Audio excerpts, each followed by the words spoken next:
بسم اللہ الرحمن الرحیم۔ السلام علیکم ناظرین۔ سدرۃ المنتہا کا ذکر واقعہ معراج کے اندر ہوا ہے۔ عربی میں بیری کے درخت کو سدرۃ المنتہا کہا جاتا ہے، لیکن مفسرین نے لکھا ہے دنیا کے بیری کے درخت کو سدرۃ المنتہا پر قیاس نہیں کیا جا سکتا۔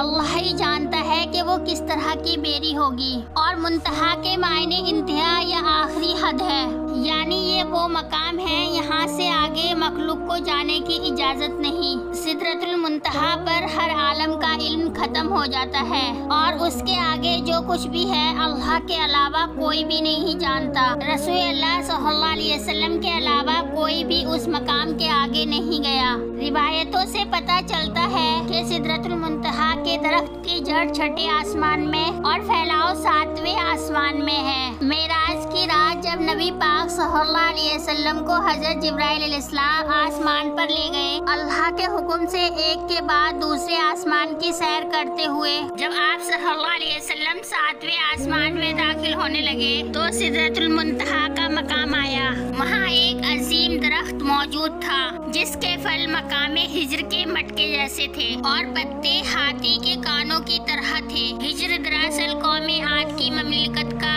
دارالسلطنت تھا، جہاں کے پتھر اور پکی ہوئی مٹی کی مصنوعات بہت مشہور تھیں۔ 17ویں صدی میں شام، لبنان اور روم کے علاقوں میں سدرہ نامی ایک درخت پایا جاتا تھا۔ دنیا کی بدلتی آب و ہوا اور کلائمیٹ چینجنگ کی وجہ سے سال 1937 میں اس درخت کی نسل ہی ختم ہو گئی۔ مورخین اور ماہرین نباتیات نے اس درخت کی اونچائی 150 فٹ اور گولائی 40 فٹ لکھی ہے۔ اس درخت میں ہونے والے پھل بالکل ہجر کے مٹکے کے مشابہ تھے۔ اس تاریخی درخت کی جلال اور عظمت کو دیکھ کر انسان حیرت میں ڈوب جاتا ہے، جو اپنے دور کا ایک عظیم اور خوبصورت درخت تھا۔ بائبل مقدس میں بھی اس درخت کا تذکرہ ریز کے نام سے کیا جاتا ہے۔ حضرت سلیمان، حضرت موسیٰ اور عیسیٰ علیہ السلام کے ارشادات میں بھی بڑے ادب کے ساتھ اس درخت کا نام ملتا ہے، جس میں اس درخت کی عظمت بیان کی گئی ہے۔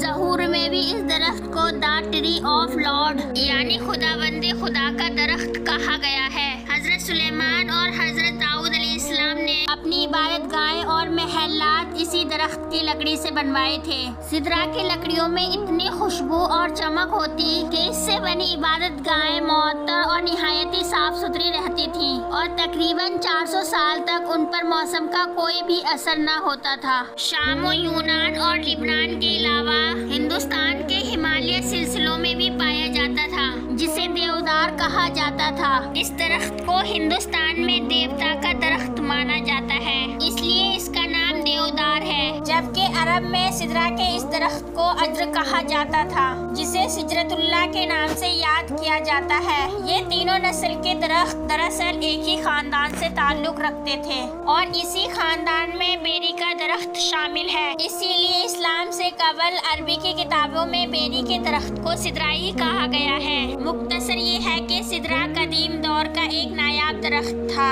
اسی لیے قرآن و حدیث میں دنیا کے اس بیری کے درخت کو سدرۃ المنتہا سے تشبیہ دی گئی ہے، لیکن سدرۃ المنتہا جو 7ویں آسمان پر موجود ہے اس دنیاوی درخت کے جیسا بالکل بھی نہیں۔ حضرت عبداللہ بن مسعود رضی اللہ تعالیٰ عنہ نے فرمایا کہ سدرۃ المنتہا چھٹے آسمان پر ہے۔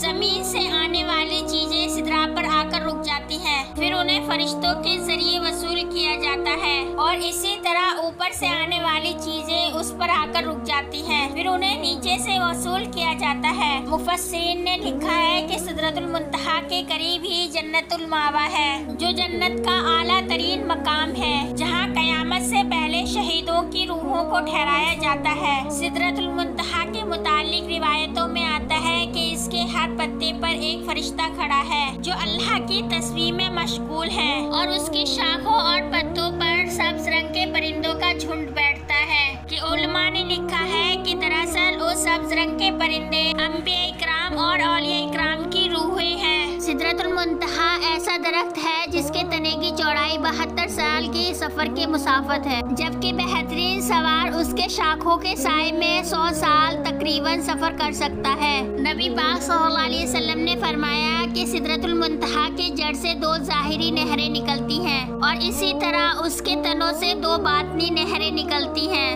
آپ نے میرا